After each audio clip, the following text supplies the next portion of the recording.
It's morning where I am. It's this is the podcast for October 30th, the day before Halloween. And in case you don't know it, Halloween is a negative holiday. We should not be celebrating it. It is celebrating the dark. It's called what is it, All Saints Eve, and All Saints Day is the Day of the Living Dead or the Walking Dead, depending on where you are. So it's a time when supposedly those of us that are mediums can easily talk to the other side, to the dead, to those who have passed over. I don't deliberately do that. Sometimes they come to me and they have a message for someone. Otherwise, I don't go to talk to the dead. Leave the dead alone.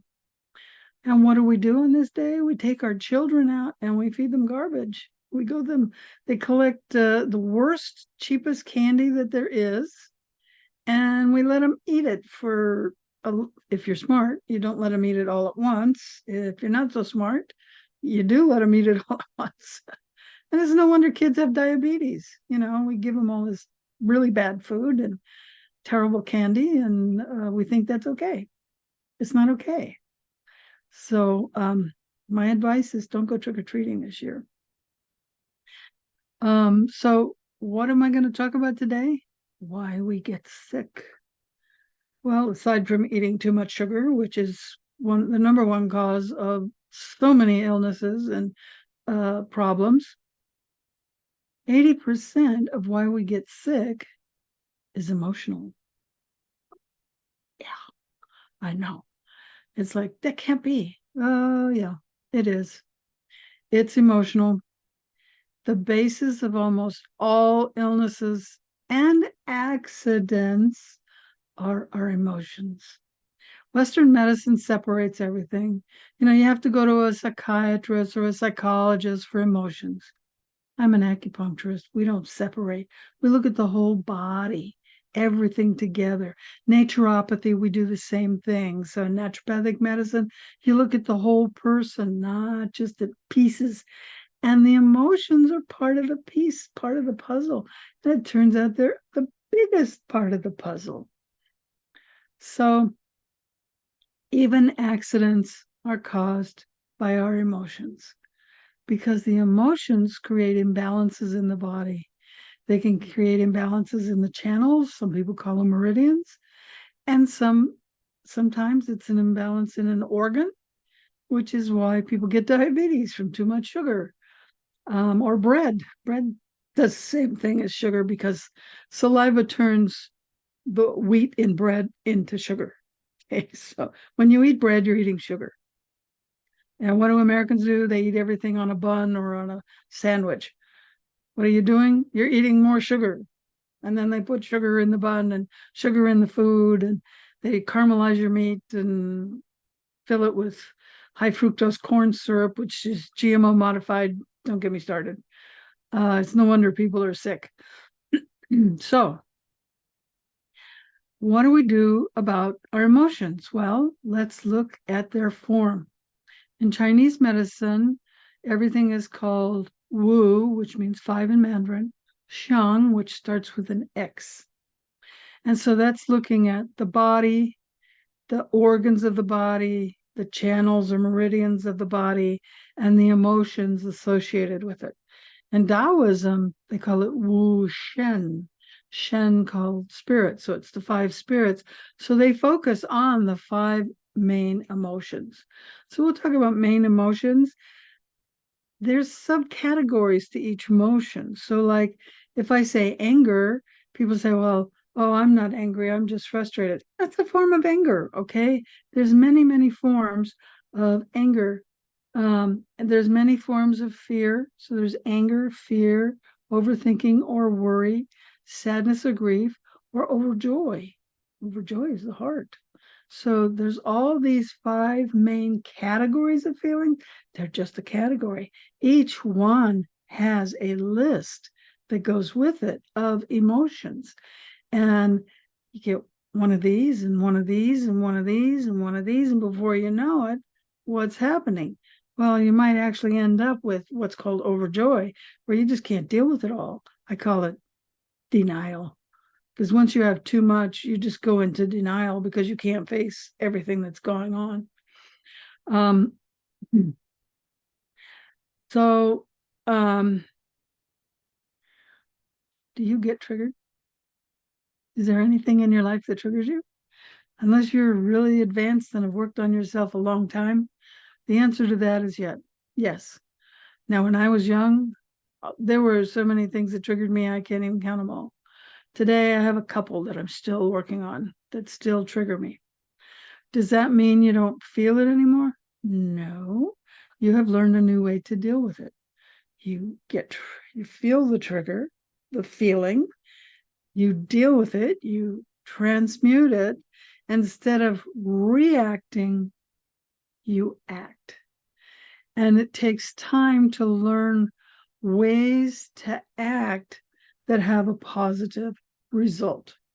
So I like to use movies as an example.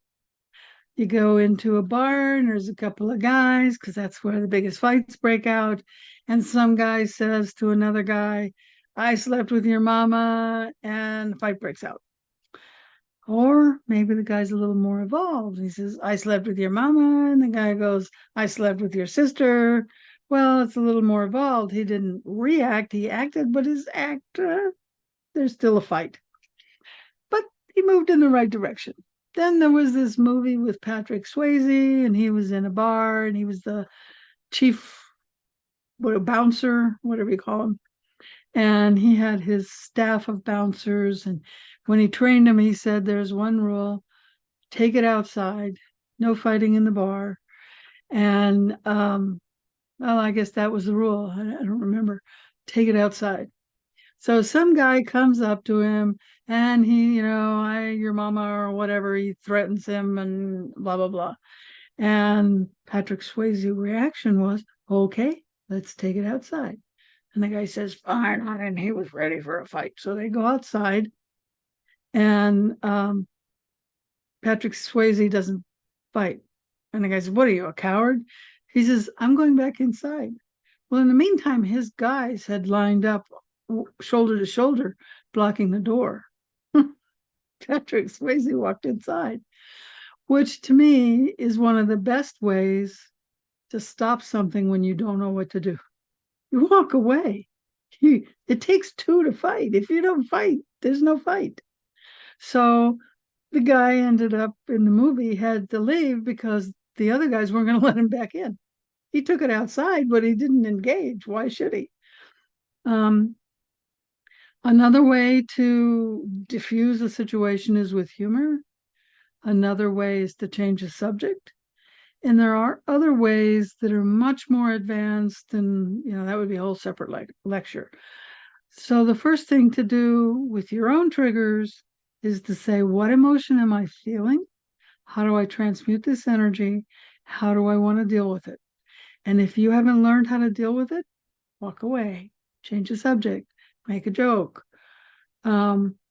Eventually, you will learn more skills. Now, if you go into corporate America, or there's a lot of books written for corporate America, how to deal with the 5 most difficult personality types, or how to deal with these kinds of situations. You're not born knowing how to do this. And if mom and dad didn't teach you, then you need to learn it. And there's lots of people, there's coaches you can go to therapy, but unless your therapist has been through the kind of trigger you're talking about, they may not know how to help you. They may have learned it intellectually, but viscerally, they don't know. So that's where coaches are different. They usually had a visceral experience and they understand how you feel. And you want to work with someone who can help with your feelings, but is trained to give you the skills that you need to move through it. Because once you learn not to be triggered, guess what? You won't be in as many accidents. You won't get sick as often. Do you still get sick? Sure. Everybody gets sick once in a while. Stuff happens. You get exposed to something, or you eat. I recently ate something I shouldn't have, and I was really sick for 24 hours. Oh my gosh. I literally asked, God, am I going to die? I mean, I don't get sick very often. And I've still got a little bit of a foggy voice because that was last week. I spent Wednesday in bed because I had a fever and everything. So it happens to everybody. We still get sick. That's normal. But if you don't have an emotional attachment to why you're sick, it doesn't last. These people that are sick for weeks or months, or it develops into a disease, they have a trigger and an emotion they didn't work on. So if you want to heal, you have to heal those deep triggers. So when you hear yourself saying things like, that drives me nuts. Oh, that person, they are so bad. Oh, how can those crazy liberals do this? Or how can those conservatives want to have guns? All of those things are triggers that you need to deal with. If they want to have guns, they can have guns.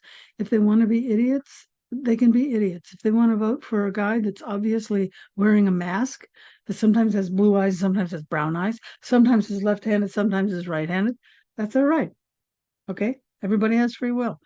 Okay, they may have been brainwashed, but both sides are brainwashed. Okay, that's why I'm not political. I stand in the middle. Maybe that's why the Buddha said, stand in the middle. You know, a guitar string too tight will break, and a guitar string too loose won't play. Has to be just right in the middle. You know, what was it, Goldilocks, right? Too hot, too cold, just right. You want just right. And you have to work at it. It doesn't come automatic. Now, it may come automatic if you were blessed to have these awesome parents who really showed you great values, who were very loving, but showed you limitations, showed you balance. I've met very few people like that. And one guy that I met that was like that still was angry at his parents for some stupid thing they did, even though he had a beautiful childhood.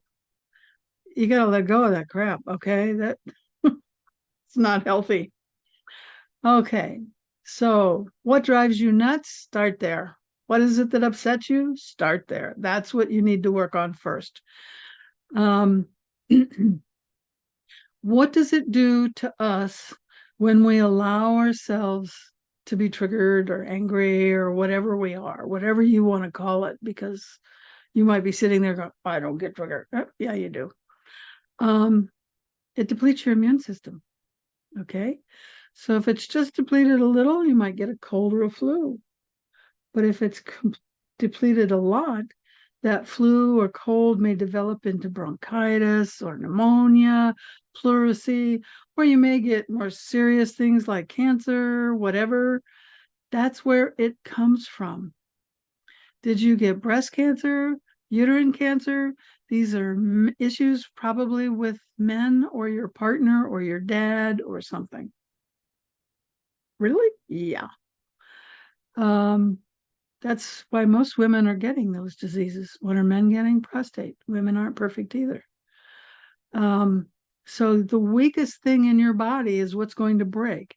And everybody has a different weak things. For some people, it's the lungs. For others, it might be the heart. For others, it might be the liver gallbladder. For others, it's the spleen stomach. And for others, it's the kidney urinary bladder. So those are the 5 main organs and the 5 main feeling groups. 5 in Mandarin is Wu. And as an acupuncturist, we use Wu Xiang, which is spelled with an X, and that's the physical body and the emotions together. In Taoism, they call it Wu Shen with an S, which is the 5 spirits, which is the 5 feelings. So Taoism really focuses on the feelings and dealing with your feelings, transmuting that energy. So if you know who Louise Hay is, she's written a lot of books. She's not with us anymore, but her books are still pretty popular. And they explain the difference between accidents versus ailments and the emotions associated with these two, accidents and ailments. And she gives you affirmations and other things to do to heal. Things like essential oils or Bach flower essences. give you different ways to deal with emotions. But flower essences are only your emotions. Flower essences also deal with the body and the soul. So it's a broad spectrum because it's based on the whole plant, like herb. Now, herbalism is the whole body, but it uses more than just plants. It's called herbalism, but we in Chinese medicine we also use minerals and animal parts and different things. Whereas essential oils are strictly plant material. But they deal with emotions as part of the therapy for whatever ailment you have. So let's dive a little deeper, but not too deep, into each of the feelings and the organs associated with them. So kidneys and urinary bladder. And if you don't know where the kidneys are, they're in your low back, around the L2, L1, L2 region. They're about so big. And then your adrenal glands sit on top. So in Chinese medicine, they don't talk about the glands, but like kidney yang deficiency is almost adrenal, or it could be thyroid. Low thyroid is kidney yang deficiency. Um, so the feeling that goes with that is fear. How much fear is there in the world today?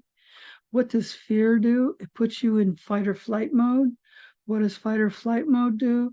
It turns on your sympathetic system. So you have a parasympathetic system, which is relaxed when you're relaxed and calm. And you have your sympathetic system that says, oh, I got to run from the saber-toothed tiger. Only there is no saber-toothed tiger. All there is the news. Stop watching the news. It's putting you in fight or flight. And the parasympathetic cannot turn on.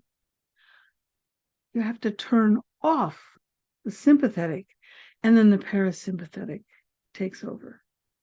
So you have to get out of fight or flight. How many people do that? They don't. They drive home from work, they're upset, they watch the news, they're upset, they go to bed upset, they get up, they are still upset from the night before. They drive to work, now they're upset, now they're upset at work, and now they blame their boss and their colleagues at work for everything that's wrong in the world, and then they go home again. It's a vicious cycle. It's a vicious cycle. You are the only person who can break that cycle.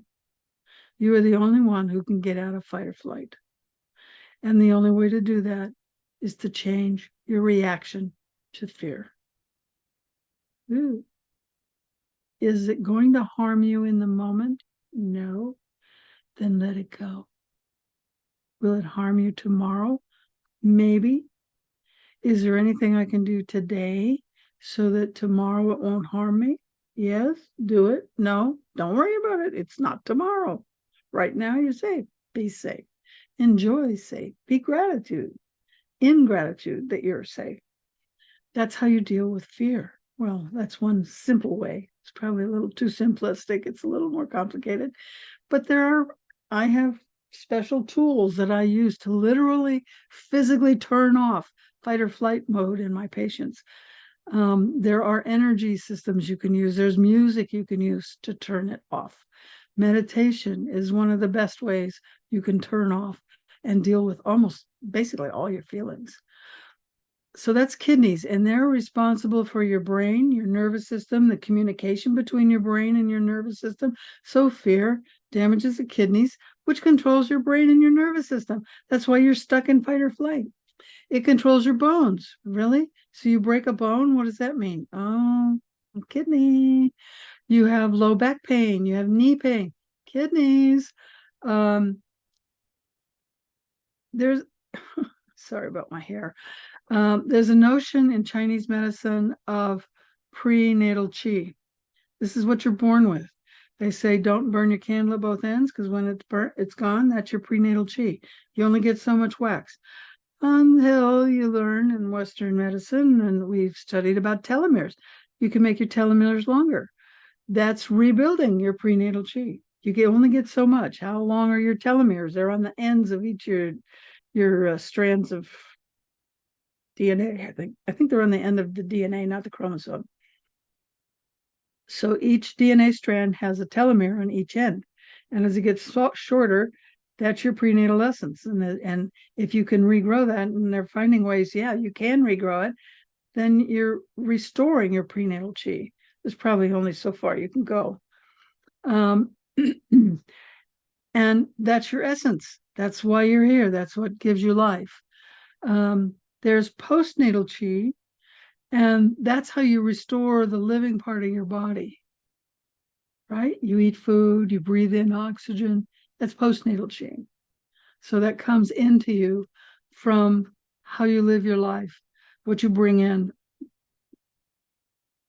Kidneys also control the governance of water, right? They process blood, they pull out water, and the urinary bladder stores the water and then releases it when appropriate.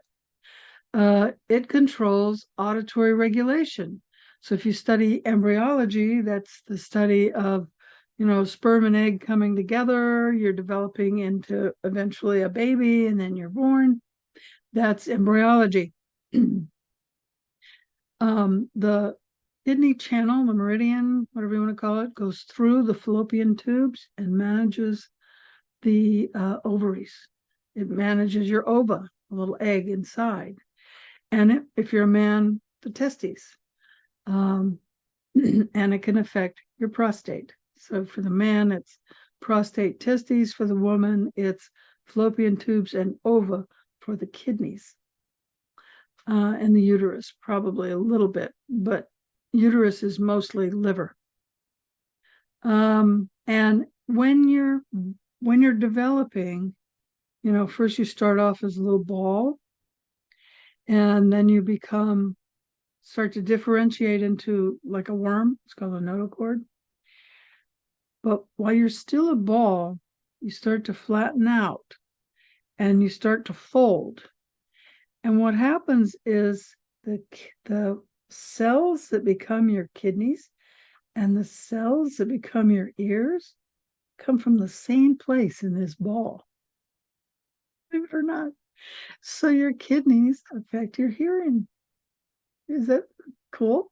So you find out when you study embryology, it justifies some of the weirdness in Chinese medicine. How on earth can the kidneys affect the ears, right? They're down there, it's up here, because when you were a ball, they came from the same place. Um, so they're associated with the second chakra. So that's the one that's behind them, slightly below the belly button. So the third chakra is just below your breastplate or your sternum, and your base chakra is at the very base of the body. And so you can think halfway between those two places, which is roughly your belly button, is where your kidneys are. If you go to that place, you go around to the back, that's around L1, L2, L3. You have these two little kidneys there. And so that's second chakra energy. So let's go up from that a little bit. You have your spleen in your stomach. Now, if you don't know where your spleen is, it's on the left side of the body, just under your ribs, the bottom of your ribs. And next is the stomach. And then on the right is the liver. And just above that is your diaphragm. So that's that muscle that pushes the air out of your lungs. That's your diaphragm. Above the diaphragm is your lungs and your heart. So when the diaphragm relaxes, it comes down onto the liver, the stomach, and the spleen. And then going across from the spleen, across the stomach, over to the duodenum, which is the beginning of the small intestine, is the pancreas. And remember, I told you in Chinese medicine, they don't talk about glands, but the spleen, a lot of what we say about the spleen applies to the pancreas. Okay. So people say, well, the spleen doesn't do that. Western medicine, the spleen doesn't do that. No, the pancreas does. And the pancreas, the big part of the pancreas is kind of like a long triangle. Imagine a long triangle. The big part is right over here on the spleen, and the little tail touches the duodenum, and it drapes across the stomach. So a little anatomy lesson there. If we're going to talk about things, you might as well know where they are. So what does the spleen stomach represent in terms of emotion? It represents overthinking and worry. How many of you are worried about the future? How many of you keep thinking, oh God, this happened in the past. What am I going to do? Or this might happen in the future. What am I going to do? There's a lot of that going on that damages your digestive system, right? Your stomach can't eat today. I can't handle what's going on, right? It's your stomach. That's your worry and overthinking. The Taoists include remorse, regret, obsessiveness, self-doubt, self-centeredness, and suspicion. You have all of those other feelings. You go, I don't worry. I'm just right. There is a lot of things that can damage your digestive system. So with the spleen, particularly, a little bit of sweetness. I forgot to mention this with the kidneys. A little salt nourishes the kidneys. Excess salt damages them. How many of you eat potato chips and all kinds of crap covered with salt? And you're in fear. Oh, damage the kidneys. How many of you overeat sugar? Damages the spleen. A little sweetness, but the best way to get sweetness is in whole fruits. Now you say, well, it's got fructose. Yeah, but it's balanced with fiber. So when you eat the whole fruit, not fruit juice is bad for you. Whole fruit has fiber. Would you eat 6 oranges at one time? No, it would be way too much.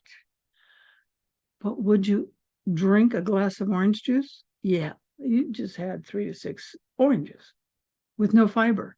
So what's it going to do to your blood sugar? Spike it. Okay, that's why fructose gets a bad name. Then there's high fructose corn syrup, most of which comes from GMO modified food, which is even worse for you. So going really light to abstinence on sugar and high fructose corn syrup will help. And eat a little bit of fruit every day. Have some grapes or an apple. Apples, an apple a day is true. It has pectin in it and all kinds of good stuff. Lots of fiber, keeps you regular. So if you don't like vegetables, at least eat an apple because you want to stay regular. So that's your spleen.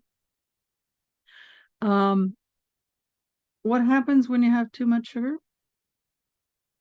You gain weight, for one thing. You become diabetes for another. And guess what else? When you eat wheat, guess what? Bread, have your meat on a bun or have a sandwich, right?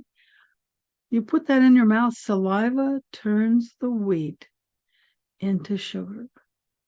So you say, well, I don't eat sugar, but I do eat sandwiches, or I'll have that. I have vegetable wraps. Guess what? It's wrapped in wheat. Put it in your mouth, you just ate sugar. So you have to become very mindful of everything you put in your mouth and what it does once it hits your mouth. Digestion begins in your mouth with the saliva. Okay, so the spleen is responsible for creating your blood. I go, no, it's not. Well, in Chinese medicine, the spleen creates the blood, the heart moves the blood, the liver cleans the blood. That's how it is in Chinese medicine. What the spleen does is it's part of your immune system. So it is cleaning out pathogens to give over to the immune system. It also cleans out broken platelets. So you have broken red blood cells. It harvests the iron. So in a sense, it's making new blood. So it takes out some of this stuff you didn't need, and it gives it to the liver.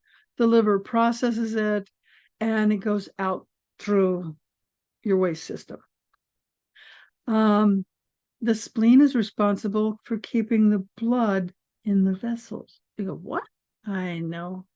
So when you bleed, you treat points on the spleen channel, or there's one of my favorite is lung 9 over here, which is on the lung channel, but it's called 9,000 vessels. And so what it does is it heals your vessels. and then you treat the spleen and you stop bleeding. I cannot tell you how many people I have helped who, one of them was my own sister who was hemorrhaging internally and they didn't know where it was.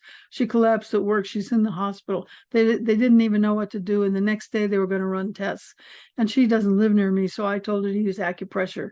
And I said, when your hand gets tired, switch sides. When your hand gets tired, just switch side. Do that for as long as you can till you fell asleep.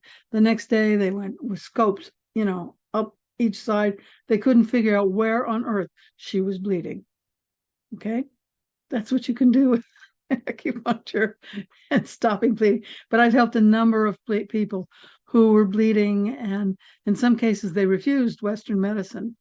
And they said, I don't have money, I'm not going to the hospital. And I treated them anyway. And they came back a week later and they were finally able to work. Sometimes you do what you can to help people, even though they should go to the emergency room and not to you. I've had several cases where people came to me with an emergency and I said, well, I'm going to treat you, but then you have to go to the emergency room, but they actually didn't need it. I don't recommend that. I don't suggest you go to your acupuncturist first. I suggest when you have an emergency like bleeding, you go to your Western doctor. And a lot of Western doctors are now open to having an acupuncturist come in. I make house calls to rehab and what do you call them? There's homes, I forgot what you call them, where people can go to post surgery and then they go there to recover, or in some cases they go there to die. And I get called in to those places where they will allow an acupuncturist in, or a holistic healer. I sometimes do a lot of spiritual stuff, not just acupuncture. Anyway, long whole story. We won't go into all of that right now. The spleen also upbears your energy. So when people have prolapsed uterus, prolapsed bladder, any kind of prolapse, it's your spleen. Okay, so you've damaged your spleen. How do you damage your spleen? Too much sugar. What can I say? Stop eating sugar. It's the worst food ever invented. It's more addictive than opium and what is it? Cocaine. It's terribly addictive. So it's hard to get it out of your diet. It's possible. It's possible. The lungs are paired with the large intestine. And they're responsible for your skin, your body hair, not the hair in your head, but your body hair.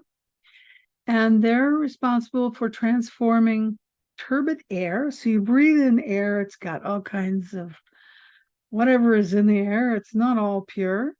And it says, I just want pure oxygen, and I'm going to give you pure carbon dioxide. Now, this notion that you need to lower the carbon footprint is about the dumbest thing I've ever heard. Because what uses carbon dioxide? Trees. Every living plant uses carbon dioxide. They take in the carbon dioxide. What do they do with it? They make oxygen. You need oxygen to breathe. So if you lower the carbon footprint, you kill all the plants. You kill all the plants, there's no oxygen. There's no oxygen. All the humans die. I mean, it's the dumbest thing I ever heard. Don't worry about your carbon footprint. Worry about the pollutants in the air. That's what's dangerous. Okay, so if you want to lower the pollutant by using less toxic, it says use electric cars. Oh, don't get me started on electric cars and the lithium and the energy from oil and coal that it takes to make the electricity they use to charge your car with. Again, it's another illogical, stupid thing people came up with. So all of that has to do with your lungs. You need to have carbon dioxide in the air so that the plants will make oxygen so that the lungs can take in the oxygen. Okay, that's just basic science. Look it up. It's all over the place. It's in many medical books. It's in your botany books. That knowledge is not secret. It's not metaphysical, and it's not woo-woo. Okay, the heart. Let's talk about the heart. Right next to the lungs.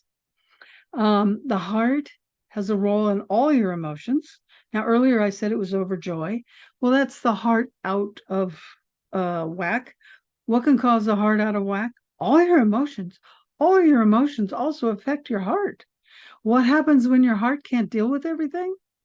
You shut down. You go into denial. Oh, I can't. No, that doesn't exist. That's not. I have a friend. She says, no, that's not in my belief system. That's just called denial. Okay, might not be in your belief system, but it's reality. Do you want to face reality or not? She doesn't. Okay, not in my belief system. Okay, fine. That doesn't mean you're not being affected. Um, so no matter what organ is affected by the emotion, it will affect the heart. Now, some people, their heart is just affected first, and there is some ethnic groups where the primary cause of death for that ethnic group is heart problems. So they have to constantly work on their heart. The heart is paired with the small intestines. And this can lead to depression or overjoy. So you either go, oh, yeah, Pollyanna kind of thing, or, oh, I just can't face the world. Oh, yeah. That's the heart in denial. Um, so the heart moves the blood. I said that to you earlier, and it's a pumping action. So it moves it to the lungs, so it aerates the lungs, gets more oxygen. It comes back to the heart, and then it moves it out to the body. So it's associated with your fourth chakra, which is in the middle of your chest, right? Right here in the center between your breasts. And that chakra actually affects the hearts. Yeah, okay. The heart has four chambers, so it's the four chambers of the heart. It affects the lungs, the chest, the arms, and the hands. So this whole thing, all the way down to your fingers, is fourth chakra. So that's why hands-on healing are so powerful. Have you thought of that? So, wow, I need to take a deep breath. I'm going to have a cup of tea.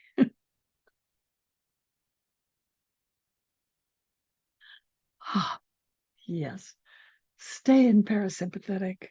A little bit of mint tea for breakfast really dispels any phlegm you might have had left over from the evening.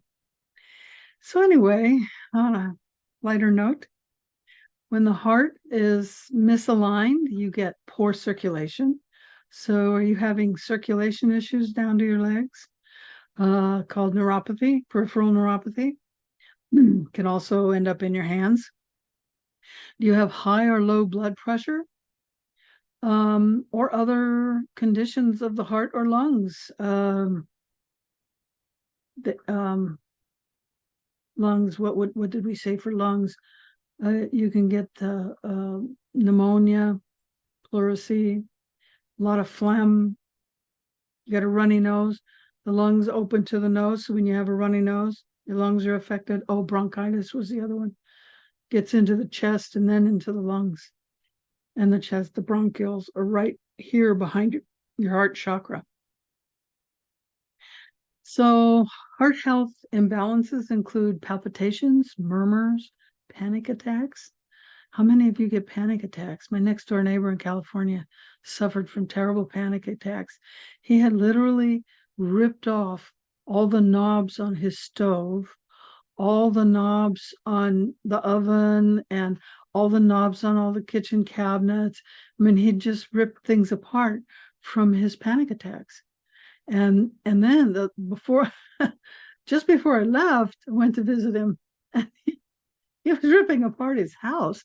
He was literally completely remodeling the inside of the house, which I know it's your house and it's the inside of your house, but believe it or not, you still have to have an architecture when you're dealing with structures. You need an architect to give you your structural design, and then it has to be approved by the city to make sure that the thing doesn't collapse on itself. Because it was a townhouse and there was like, I think 7 townhouses in this one building. So if one guy does something stupid and it collapses, it affects his neighbors. So what he was doing, he actually shouldn't have been doing, but I didn't tell him that. No, because he was having a panic attack. So if you're self-destructive, destroying your environment, time to heal your heart. It's time to stop being in that denial and to face reality, even though reality right now sucks for most people. I mean, it's horrible what's going on. But are you part of that, or are you okay? If you're okay, don't let that be part of you. Help them in some way, whatever way. If you don't have money, pray for them. Volunteer your time. Grow a garden. Share your food. Whatever you can do. So let's talk next about the liver. So the liver is associated with anger, which is what I started with, because anger is probably the most prevalent thing there is going around right now. But there's another reason. Anger is how we hide all our other feelings. Really? Yeah. We hide behind anger. Oh, I'm so mad at so and so. Really, you're afraid because they said something you didn't like. Oh, I'm so mad at so and so. Oh, actually, they offended you, which is your problem, not theirs. Oh, I'm mad because whatever that because is, it's all a lie. Okay, you're just making that up. Now maybe someone did something real, like uh the woman that started, I should look up her name, the woman that started, I think it's called MAD, Mothers Against Drunk Drivers. Her daughter was killed by a drunk driver. She took that anger, and instead of being angry and lashing out, she created an organization that has changed what we do and how we handle drunk drivers. It changed the law, it changed the legal system, it changed people being punished for hurting others while driving drunk. Whereas in the past, it was, oh, they stepped in front of my car, that's why I hit them. People are now responsible. If you're a bartender and you serve too much liquor, to, at least in California, I don't know about other states, if you serve liquor to someone and they drive drunk, you're liable. So it's up to you to cut them off. And if you don't want to cut them off, you take their keys, make them call an Uber or whatever. Um, and if you're having a party, same thing, you're liable. Or you just stop drinking. That's what I did. I don't drink anymore. So what anger do you have that are you using as an excuse to hide another feeling that you haven't dealt with? So that's just another way we deal with feelings. People, for whatever reason, don't want to deal with their feelings. When I first got divorced and started to wake up, I called myself the queen of denial. Denial, the Nile, denial. Because I was in denial about so much, which is why I ended up having to spend 4 years in therapy unraveling all that denial. Oh, when this happens, it means this. Oh, when this happens, it means this. Oh, I had a good therapist and he held my hand for a long time. How did you feel when this happened? Well, I don't know. How did it feel in your body? Oh, well, that's this feeling. Oh gosh. Okay. So I had to learn how to deal with feelings. Though they were beaten out of me when I was a kid. I didn't have feelings, so I had a lot of denial. I couldn't face anything because I didn't even know I had feelings. When you don't know you have feelings, you can't deal with them. And that's what happens with a lot of people that are, I'm going to spell this out so humans can understand it. There's the M. My daughter's first name starts with, her name is Christine, so it starts with a K. And people can become ultra in denial. So, and how does that happen to the public?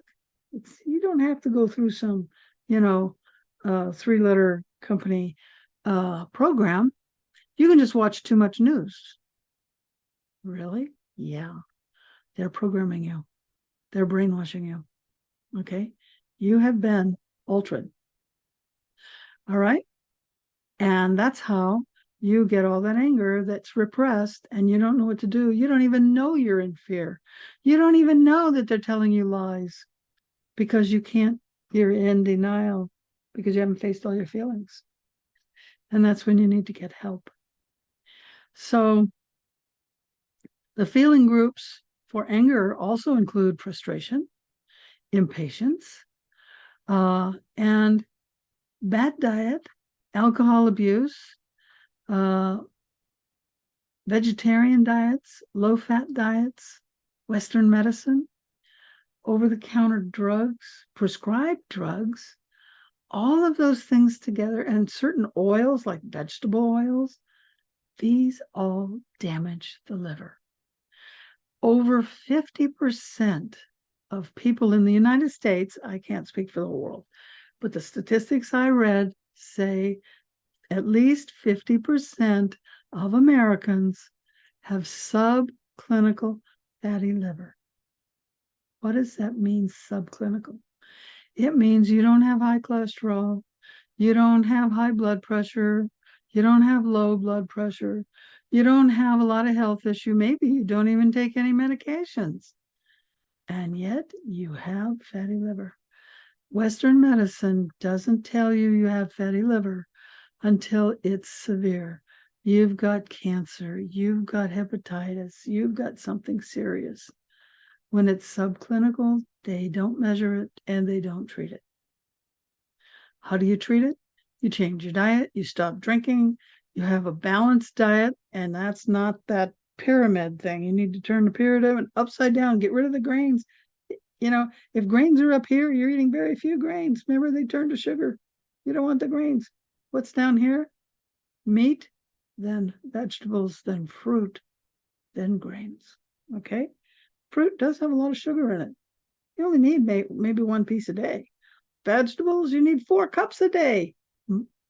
2 to 3 of those cups can be leafy green vegetables and 1 cup of something else. And then you have your protein.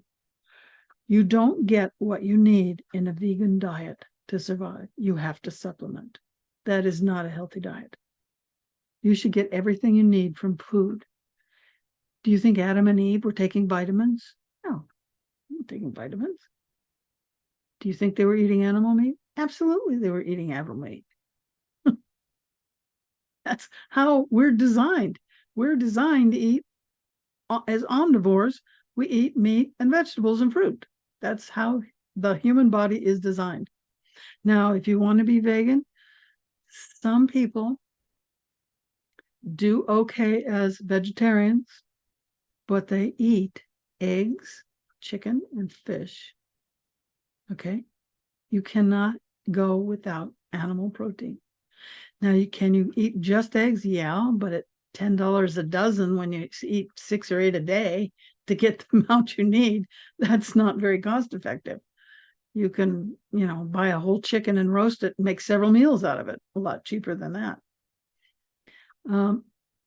So all of that is affecting your liver, your stomach, your kidneys, your lungs, your heart, and your emotions. So all of this comes together as a whole.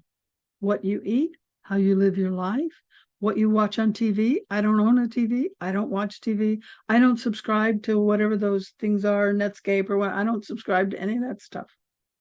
I do watch occasional movies because in the movies, they tell us what's really going on. So I watch those movies. What? Read. Have you ever tried getting a book? It's my latest book.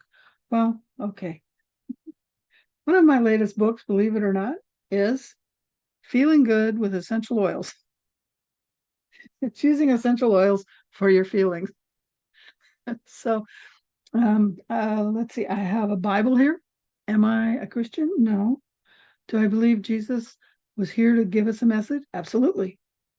Are there good things in the Bible? Yeah, that's why I have it here. And a lot of people reference the Bible. There's a lot of hidden stuff in the Bible. So I do have my Bible here. And let's see, I've got, here, yeah, these are my favorites here. These are called the Alice Bailey books, if you ever read them. One's called Initiation, Human and Solar. Another's called The Rays and the Initiations. And what do I teach in my advanced spirituality? 7 rays and the initiations. So a lot of that material comes from Theosophical, from Madame Blavatsky. I think it's Richard Steiner, done a lot of studying. He broke off from Theosophy and very smart man. If you haven't listened to his lectures, they're now free on YouTube. So how do we heal and address the emotions? First, you have to heal the triggers. What is triggering you? And start to heal it. And as it heals, learn ways to act and stop reacting. And one of the coolest ways to do that, never take anything personal. If someone's upset, that's their problem, not yours. Now, you may have compassion and want to help them, but you might not be the right person in that moment. If they're mad at you or upset with you, how can you help them? Maybe you have a way of transmuting their energy, but that's much more advanced. When you're first beginning, you don't know how to transmute. You might not even know what I mean by transmute the energy. What is she saying? Yeah. But eventually you learn to transmute the energy. Sometimes you learn you have to just give a timeout. People need time. They need to process their emotions. So if you study human design, you'll know there's splenic people and there's emotional people. Emotional people need time. So give them a timeout. Walk away. Let them calm down. Once they've calmed down, then you can talk to them. So when my daughter and when I first got divorced, she was very angry. There was all kinds of stuff going on. So we had this little thing. Anybody could call a timeout. Conversation stopped. We had to go to separate rooms. And anybody then could start talking when both parties were ready to start talking again. And we went to a place where now we have a great relationship. It took time, took a lot of work, but we do have a great relationship. Timeout is where we started, where I'm not talking to you, I'm leaving the room. Okay. You have to start somewhere. And if just if that's the only way you can control things without saying things you're going to regret. When I was young, I got tired of having to go back and apologizing to people for the terrible things I said to them because people don't recover from that. They will forever remember how you made them feel.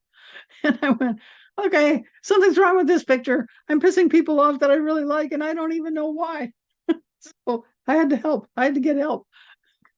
I didn't want to upset people that I really liked. I mean, if you're in a confrontation with somebody and you don't like them, maybe you don't care. I cared. These people I liked. They were friends or family or whatever. And I just didn't know any better. I didn't know how. So that's an extreme case. I'm sure you're not that bad off, but wherever you are, stop taking it personal. Feel the trigger. Allow yourself to process the trigger. If you need time, call a timeout. If I'm called a splenic projector, I don't need time to process my emotions. I process them very quickly. I know what to do. I get the answer of what to do and I get it immediately. I consider that such a blessing. Now, most of my friends are not splenic projectors. They're emotional, either emotional generators or emotional projectors or emotional manifesting generators. And they need time. And I know they need time. And I see them and I go, okay, I'm just going to give them time. And I give them time. I give them space. And then eventually they come back, blah, blah, blah. Oh, yeah. Okay. So you just know who people are, what they need, and everything is cool. Know what you need. Are you one of those emotional people? You need time. Know that you need time and just say, can I get back to you? That's a form of timeout.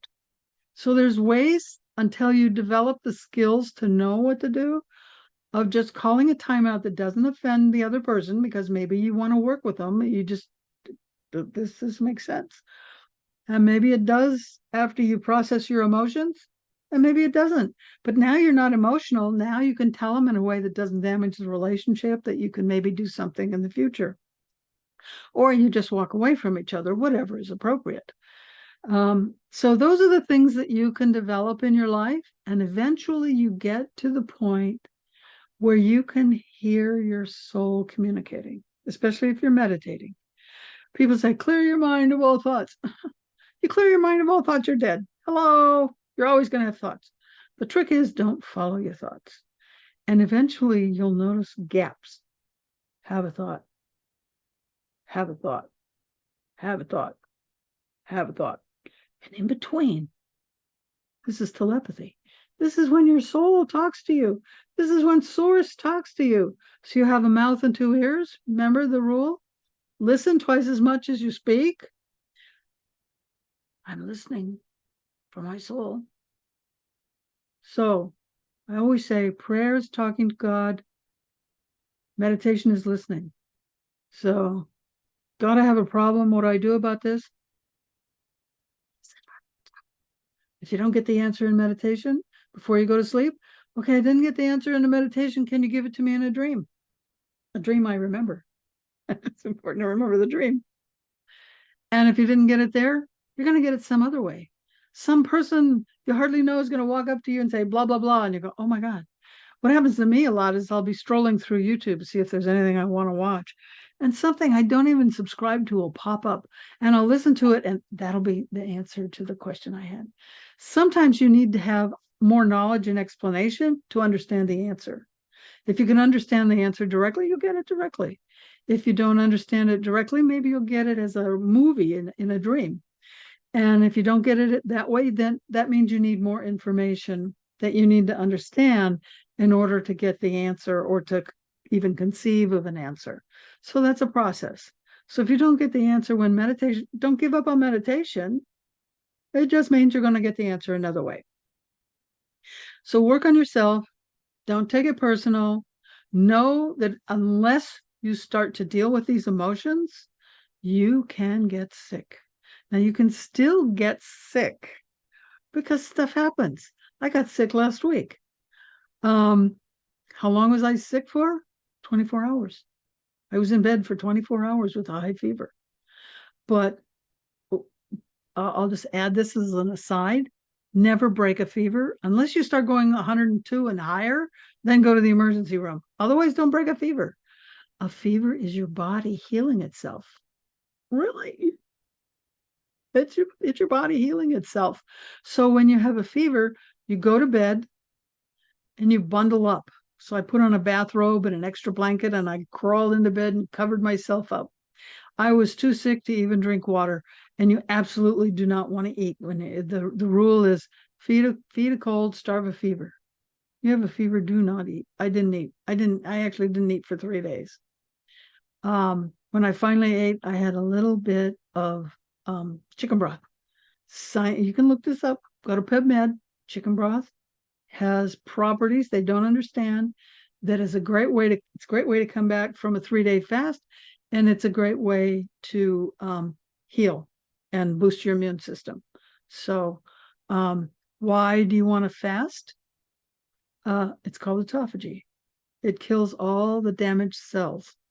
And you're not feeding whatever the pathogen is that you caught. A lot of pathogens are fed by sugar.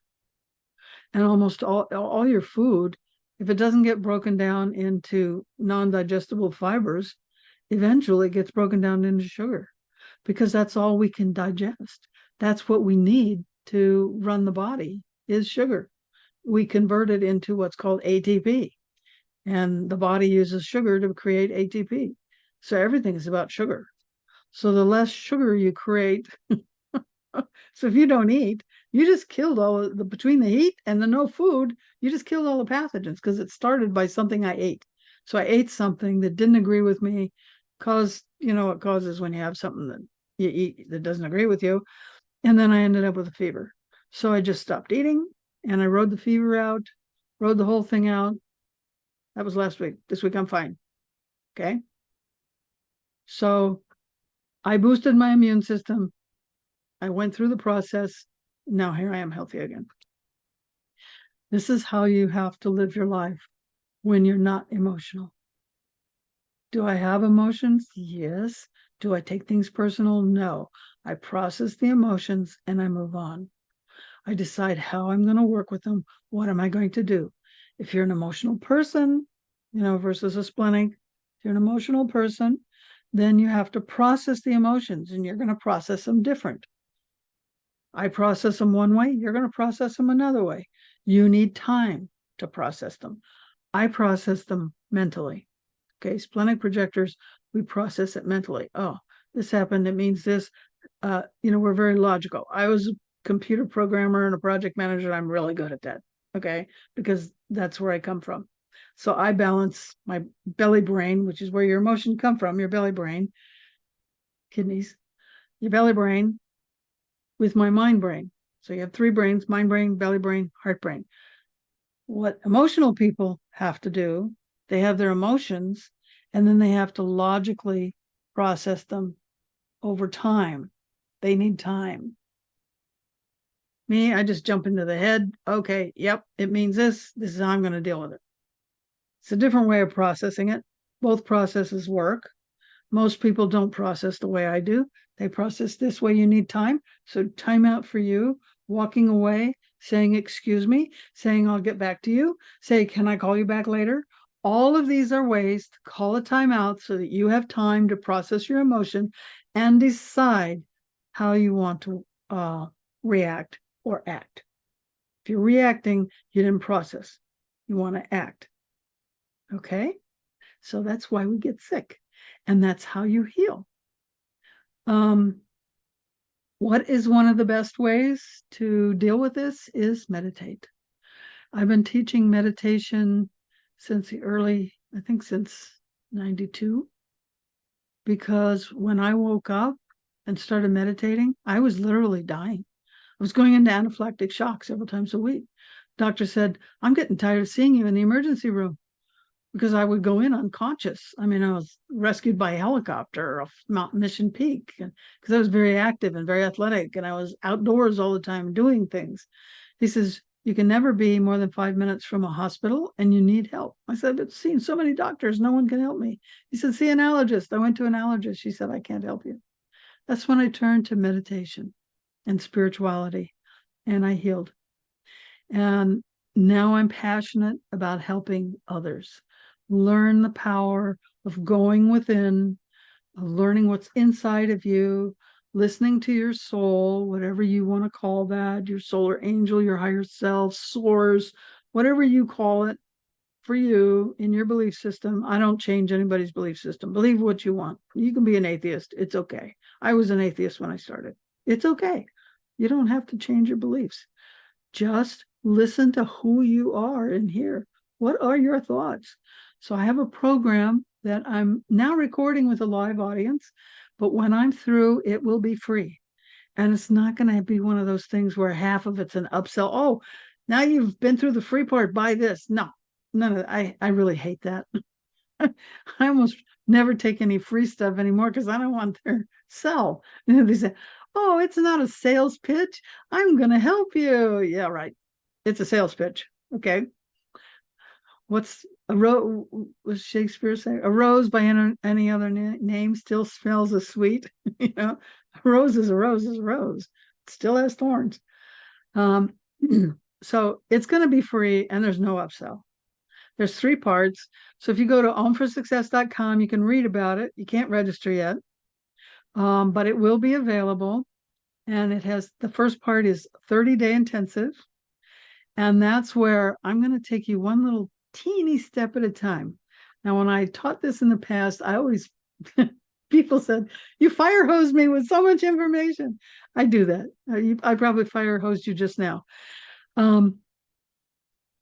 It's hard to contain all the information because I just want to share it all so bad. And you can only process so much. So I'm going to take you one little teeny baby step at a time. And each thing will build on the next. And you're going to notice what's going on slowly. And then that's like the first third of the 30. And then the second third of the 30, we start, combining maybe 2 things at a time and building a little bit more. And then the last 10 days of the 30, we're going to combine this and this and this. Now you're getting a more robust picture. And then you're going to get an hour and a half introduction to the terms, particularly of Wu Shen, which I talked about today. And a lot of what we talked about today would be in that hour and a half talk, expanded exponentially, because you'll be ready for it. And then there's a 6-week program where we go to individual, they're called the 5 elements. Remember, Wu is 5 elements. And we're going to talk about the elements and the feelings and deep dive into the chakras and the meanings and all of that. And if you go through that whole program and you say, I want more, I will give you a free consultation with me for a half hour and tell you what I have that's more. And if you're interested, then and only then will I tell you what you can do for the future. So it's all free. There's no upsell unless you want it. Then you can come at the end. And there will be a Facebook group. So if you have questions, you can go to the Facebook group to ask your questions, and I'll be there to answer them. So thank you for being with us today. And remember to be the light you want to see in the world.